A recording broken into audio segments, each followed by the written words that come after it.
One of the most astounding archaeological finds of our time, discovered by Klaus Schmidt, 6 miles from the ancient city of Urfa in southeast Turkey, consists of enormous engraved stones that date back approximately 11,000 years.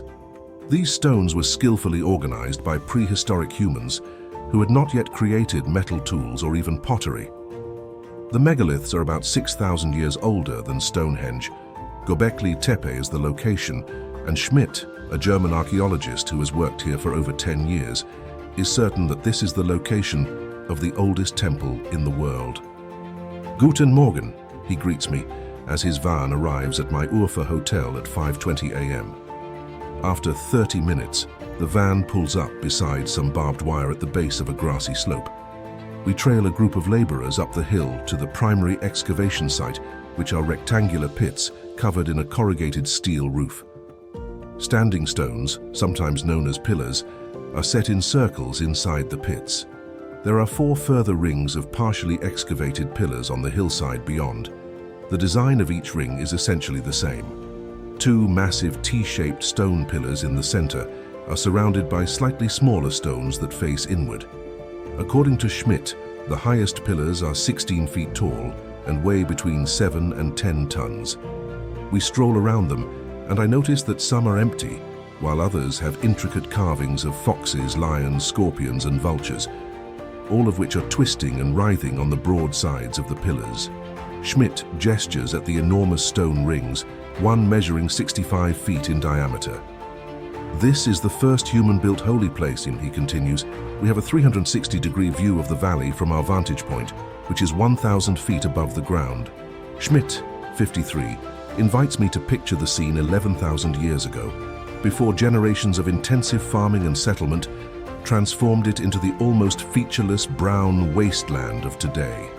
The landscape that prehistoric humans saw would have included herds of gazelles and other wild creatures, undulating fields of wild barley and wild wheat varieties like emmer and einkorn, gently flowing rivers that drew migratory geese and ducks, fruit and nut trees, and more. According to Schmidt, a member of the German Archaeological Institute, this area was like a paradise. Göbekli Tepe, in fact, would have drawn hunter-gatherers from Africa and the Levant because of its location at the northern end of the Fertile Crescent, an arc of temperate temperature and agricultural land that stretches from the Persian Gulf to modern-day Lebanon, Israel, Jordan, and Egypt. In addition, Schmidt thinks that this was the first cathedral on a hill for human habitation, in part because he has not discovered any proof that humans lived continuously on the summit of Göbekli Tepe. As the sun rises higher in the sky, Schmidt dons a white scarf in a turban to cover his balding head and skillfully navigates down the hillside among the artifacts. He says in rapid-fire German that he has used geomagnetic measurements and ground-penetrating radar to map the entire peak, showing where at least 16 more megalith rings are buried over a 22-acre area. Not quite 5% of the property is taken up by the 1-acre excavation. He claims that even after 50 years of excavation, archaeologists would hardly be able to touch the surface.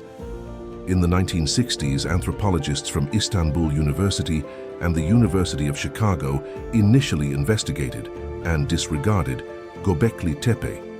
They visited the hill as part of a comprehensive assessment of the area, and upon seeing a few broken limestone slabs, they came to the conclusion that the mound was nothing more than an abandoned medieval cemetery.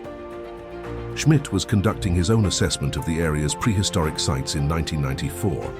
He made the decision to visit the stone-strewn mountaintop after seeing a passing reference to it in the University of Chicago researchers' report. He knew the location was unique as soon as he laid eyes on it.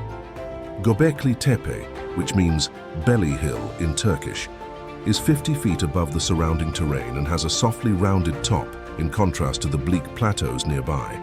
Schmidt's eyes were drawn to the shape. Only man could have created something like this, he declares. It was clear right away this was a gigantic Stone Age site.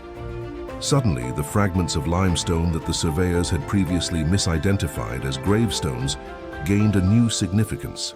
Schmidt and his 5 associates came back a year later and discovered the first megaliths, some of which were buried so near to the surface that plows had left scars on them. Digging further, the archaeologists discovered circular-shaped pillars. Schmidt's team, however, could not discover any of the typical indicators of a community, such as cooking hearths, homes, rubbish pits, or the clay fertility figurines that are common at sites nearby that are similar in age. There was evidence of tool use discovered by the archaeologists, including stone hammers and blades.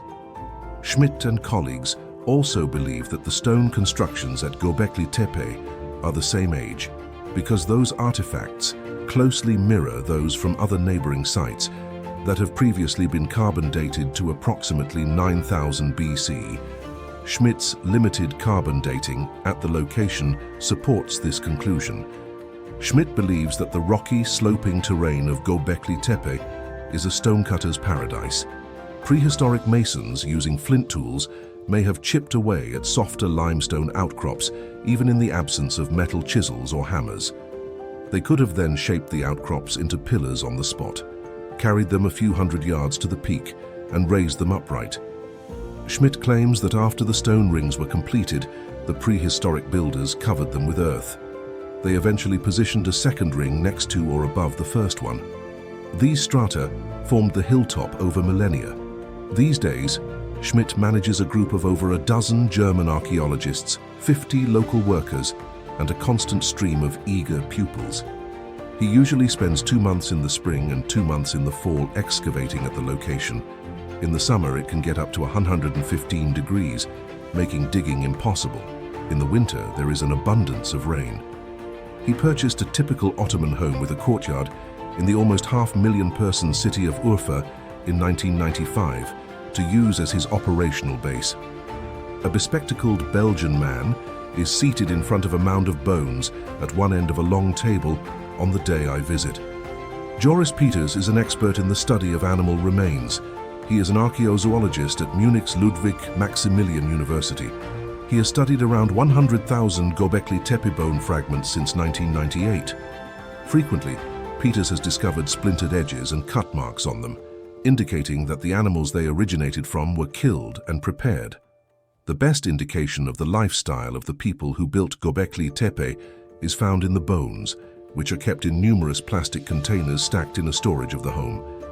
Peters has identified tens of thousands of gazelle bones, which make up more than 60% of the total, plus those of other wild species such as boar, sheep, and red deer.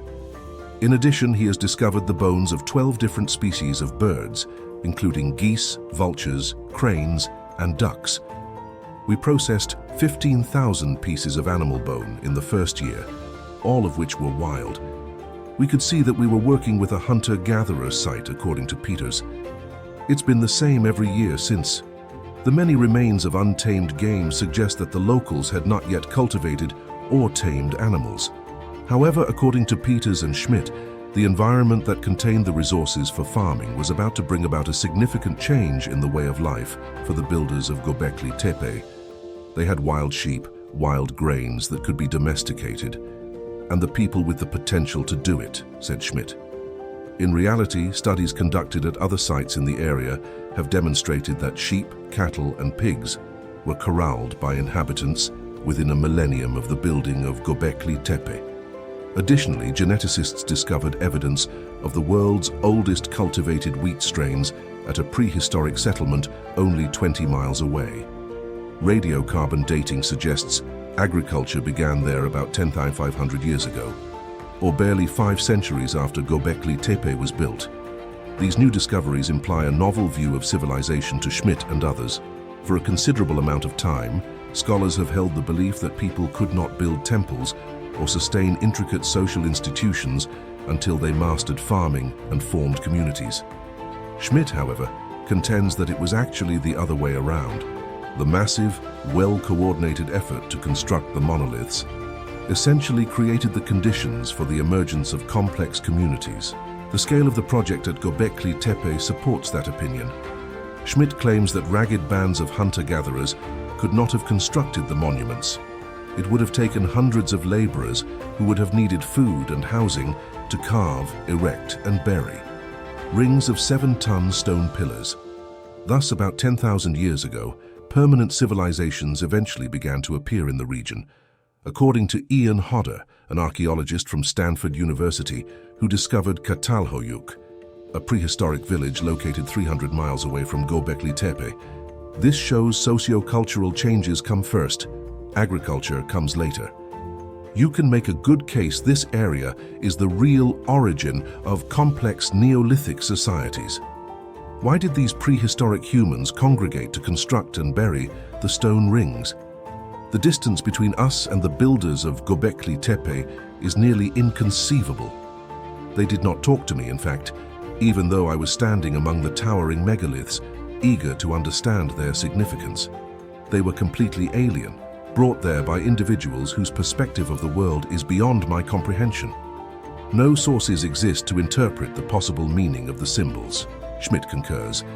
We're 6,000 years before the invention of writing here, he continues.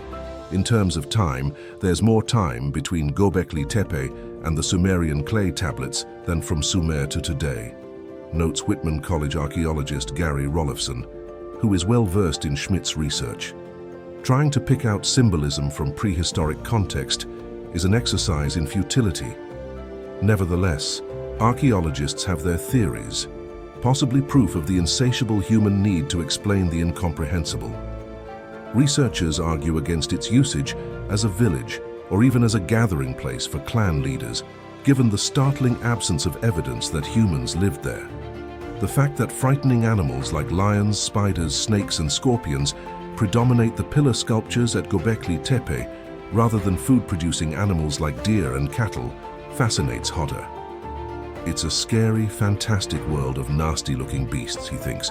He speculates that by constructing this complex, which is quite a distance from their place of residence, these hunters may have been attempting to conquer their phobias, even if following cultures were more focused on farming and reproduction. French archaeologist Danielle Stordeur of the National Center for Scientific Research highlights the importance of the vulture sculptures. Some civilizations have long held the belief that the dead's flesh is taken to the sky by high-flying carrion birds. Similar symbols have been discovered by Stordeur at locations from the same date in Syria, roughly 50 miles apart from Göbekli Tepe. You can really see it's the same culture, she continues. All the most important symbols are the same. Schmidt, for his part, is certain that the key is under his feet. In the layers of dirt that covered the complex over the years, his team discovered pieces of human bone. The cemented limestone flooring of the rings have been revealed by deep test trenches. Schmidt is placing a wager that he will discover the real use of the buildings beneath the floors as the last resting place of a hunting civilization. Schmidt speculates that the location may have served as a cemetery or the focal point of a death cult, with the deceased arranged on the hillside among mythical beings from the afterlife.